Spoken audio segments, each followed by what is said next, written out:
እገልሻለሁ። እሺ ዝም ዳኒ ስነ ስርዓት ምን ልትሆኚ? ምን ቀስቀስ አለብሽ? ሞቅ ላድርግልሽ? የሌባ ተላላኪ አንቺ። እማዬ እኔ እኮ ሁል ጊዜ የምነግርሽ ነገር አሰሚኝም። አሹ ለዚህ ቤት ዘበኛ ሳይሆን የሰፈሩ አለቃ ነው የሚመስለው። ዱላውን ይዞ ሰፈር ለሰፈር ሲንጎራደድ ነው የሚውለው። ምንድነው እናንተ እዚህ ጋር ማን ነው የሚነካሽ? ሄሉዬ ምን እየተካሄደ ነው እዚህ ጋር? ሄሉዬ ደህና ነሽ አይደል? ይሄ ክፉ ምን አደረገሽ? ከሄድ የተሰበሰባችሁት ደግሞ አንተ ደግሞ ከየት የመጣ ዘበኛ ነህ? ዞር በል ከመንገዳችን። አሁን እንዲህ ነችና አሃ አንተ ልንጭጭ ግምጭጭ ብንጭጭ ውንጭጭ ልንጭጭ እህቴን ነክተህ ሳታውቅ በቃ ጭራሽ ዘበኛ ትለኛለህ? ልቀቀኝ ወደዛ። ዳኒንማ የገጠሩ እንደሚያሹ መጥቶ እኮ ልኩን አሳየው። ግን አንተ በየቦታው በየመንገዱ ትተኸኝ ሄድክ። ቆየት ነበርክ። እኔማ ወንድ አለኝ ከክፉ ነገር የሚያስጥለኝ ጀግና አለኝ ብዬ ነበር የማስበው። ግን አንተ እንዳሰብኩት አይነት ወንድ አይደለም፣ ፈሪ ነህ። እንዴ ምንድን ነው ያልሽው? ፈሪ ነው ያልሽው? ቆይ አንቺ ግን አላበዛሽውም እንዴ? ኩኩሻ ምን እያደረግሽ ነው? ከዚህ ከማይረባ ጋር ምን ትሰሪያለሽ? እኔ እኮ የቆየሁትኝ ሰፈር ውስጥ ጉዳይ ስለነበረኝ ነው። ለቃቂው ጭራሽ ጓደኛ ስታገለኝ እንደመቆጣት እኔን ማይረባ ሰው ትኛለሽ? ኪንጎ አንተ ዝም በል እሺ። ካንተ ጋር ማውራው ምንም አይነት ነገር የለኝም። ሲቀጥል ኩኩሻ በጣም ምርጥ ጓደኛና እህቴ ነች። እሺ ገና ለገና ሰበብ ፈልጋ ከሌላ ሴት ጋር ትሄድ ስትይ ቆይም አልፈልግሽ። ምን ለማለት እንደፈለግኩ በደንብ ገብቷል። አታስመስል። አንተ ልጅቷ ምን አርጋት ነው? ኩኩሻ እኔ ምን ማልኳን ነገር የለም። ስለማን እንደምታወራ ራሱ አላውቅም። አረ ምንም ሳታረጋት ነው እንደዚህ ሆነችው? በጣም ይሰለቻችሁኝስ። ምንም ማውቀው ነገር የለም አልኩሽ።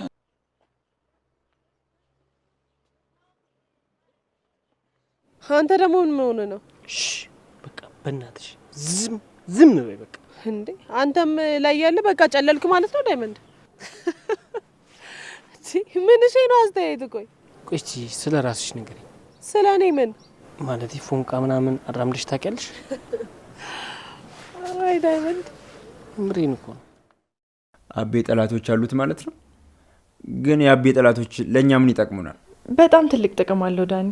አቤና ሂሉን ከዚህ ከተማ ካስወገድናቸው የአቤ ጠላቶች ደግሞ ያሉበትን አድራሻና ቦታ አሳልፈን እንሰጣቸዋለን። ያኔ ደግሞ ለእኛ ብዙ ብር ይሰጡናል ማለት ነው። ግማሹን ብር መክፈል ሳይጠበቅብን በጣም በብዙ ሺህ የሚቆጠሩ ብሮች እናገኛለን። ይኸውልሽ ቤዛ፣ ይህ እኮ ትልቅ ወንጀል ነው። አቤን ለጠላቶቹ አሳልፈን ሰጠናቸው ማለት ይገሉታል። አቤን ገደሉት ማለት ደግሞ እኛ በነፍሰ ገዳይነት እንጠይቃለን። አቤ መጣ እንዴ? ቆይ እንዴት በዚህ ፍጥነት?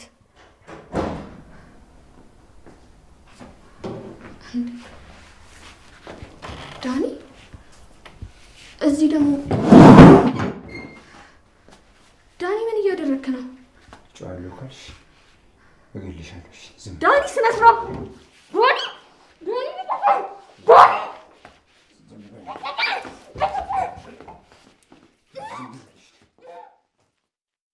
ሰላም ጤና ይስጥልን። የተከበራችሁም የሰራተኛዋ አዳይ ድራማ አፍቃሪያን በሙሉ ሰራተኛዋ አዳይ ክፍል 258 ቶሎ ይለቀቅልን የምትሉ በመጀመሪያ ይህን ቪዲዮ ላይክ እንዲሁም እንደተለመደው ኮመንት ላይ እየገባችሁ ሰራተኛዋ አዳይ ክፍል 258 ቶሎ ይለቀቅልን ማለት እንዳትረሱ። ውድ የቻናሌ ቤተሰቦች በክፍል 257 ላይ እንዳያችሁ ከሆነ ዳኒ ሄሉን እያገታት ነበር። ክፍል 257 የተቋረጠው እና ውድ የቻናሌ ቤተሰቦች ዳኒ ምን አስበው ይመስላችኋል ሄሉን ያገታት? እኔ እንደሚመስለኝ ከሆነ ከእህቱ ጋር አንድ ላይ በመሆን የሆነ ያቀዱት እቅድ አለ። በዛ ምክንያት ይመስለኛል ያገተው። እናም ሄሉ አሁን ላይ ከታገተች በኋላ ምን የሚፈጠር ይመስላችኋል? ሀሳብ አስተያየታችሁን ኮመንት ላይ ያስቀምጡልን። እንደኔ ሀሳብ ከሆነ እንግዲህ ቤዛና ያ ዳኒ እንግዲህ እነሱ እየሰሩ ያሉ ነገር ምንም አልተመቸኝም። ያው ዳኒ እንደሚታወቀው ትንሽም ቢሆን ያው ፈሪ ነገር ነው። ነገር ግን እህቱ በጣም እያበረታታችው ነው ማንንም መፍራት እንደሌለበት። እንዲሁም ደግሞ አንድ ያመጣችው ሀሳብ አለ። አቤን አሳልፈው ለጠላቶቹ ለመስጠት አስባለች። ለጠላቶቹ አቤን አሳልፈን ሰጠ ማለት ብዙ ገንዘብ እናገኛለን ስትል ነበር። ይሄ ሁሉ የዛች ተንከሲስ ቤዛ እቅድ ነው። እና ውድ ቻናል ቤተሰቦች ለቤዛ ይሄ እቅድ የሚሳካላት ይመስላችኋል? እስቲ ሀሳብ አስተያየታችሁን ኮመንት ላይ አስቀምጡልን። አሁን ላይ እንግዲህ አቤና ዳኒን እንግዲህ ያገናኛቸው ጉዳይ ከዚህ በፊት ቤቱን እሸጣለሁ በማለት ዳኒ እንግዲህ የቤቱን ግማሽ ብር በክፍያ እንግዲህ እንዲሰጠው ጠይቆት ነበር። ያንን ብር አቤ ሰጥቶ ነበር። እንግዲህ ብሩን ከተቀበለ በኋላ አላውቅም ነበር ያለው። ቤታችን ለቃችሁ ውጡ ነበር ያሉት። እና ውድ የቻናሌ ቤተሰቦች የእነዚህ ሁለት እህትና ወንድሞች ጉዳይ በጣም እያሳሰበኝ ነው። እነዚህ በዚሁ ከቀጠሉ ብዙ ሰዎችን ይጎዳሉ የሚል ሀሳብ አለኝ። እናም እስቲ አሁን ላይ ዳኒ ሄሉን አግቶ ምን የሚያደርጋት ይመስላችኋል? እስቲ ሀሳብ አስተያየታችሁን ኮመንት ላይ ያስቀምጡልኝ። ወደ ዳይመንድ እና ኩኩሻ ስንመጣ ደግሞ ዳይመንድ እና ኩኩሻ ምን እየሆኑ ነው? እነዚህ ልጆች የእውነት ተፋቅረዋል ወይስ ነገሩ እንዴት ነው? እኔ ግራ ገባኝ።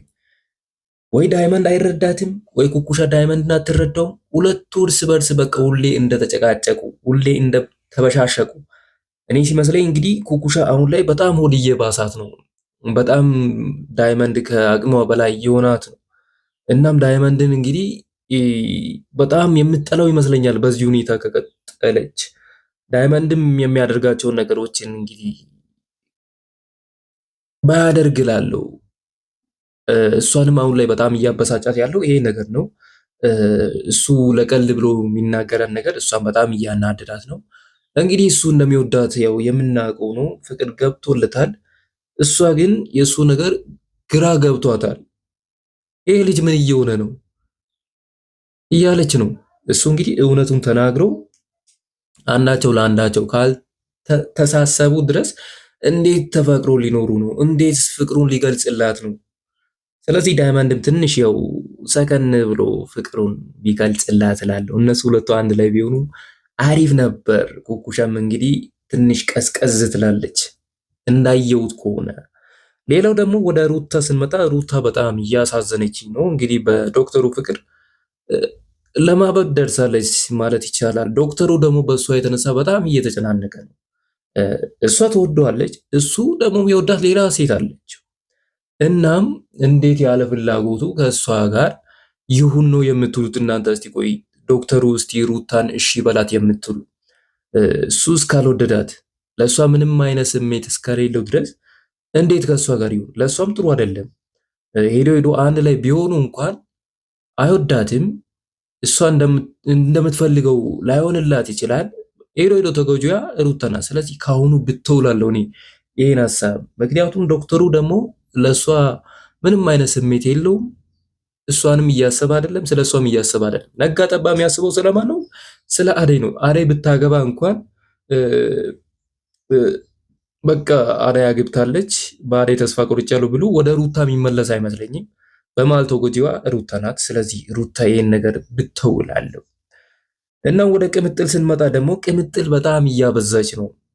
ልጁን ምን አድርግ ነው የምትለው? ቆይ ምን ይሁን ኪንጎ? ከዚህ በላይ ምን ይሁንላት? ከሴት ጋር ባየች ቁጥር እንግዲህ እሷ ነብሬት ነው የምትሆነው። ይህን ነገር ቀርባ ተነጋግራ ምን ጀምሮ ነው ብላ ማጣራ ሲገባት እንግዲህ ከሴት ጋር ባየች ቁጥር እንደዛ እሳት እንዳየ ቤንዚን ቱክ እያለች እንዴት ከሱ ጋር ልትቀጥል ነው? እኔ በጣም በጣም ነው የሚገርመኝ የእሷ ነገር። በዛ ላይ ደግሞ ያቺ ኩኩሻ ተብያ ለሁለት ሆኖ ልጅ እንኳ አስጨነቁት። ኩኩሻ መታ ቅምጥል የት ሄዳ ነው? የት ገብታ ነው? የት ወጣ ነው ብላ ታፋጠዋለች። ቅምጥልም መታ ዛሬ ከማን ጋር ነበርክ ምናምን እያለች በቃ ቁም ስቅሉን ነው የምታሳየው። ስለዚህ ቅምጥልም ይሄን ነገር መተው አለበት። አለበለዚያ ዳይመንድ ትክክል ነው፣ የዳይመንድ ውሳኔ። ከዚህ በላይ ለምን ይጨነቃል?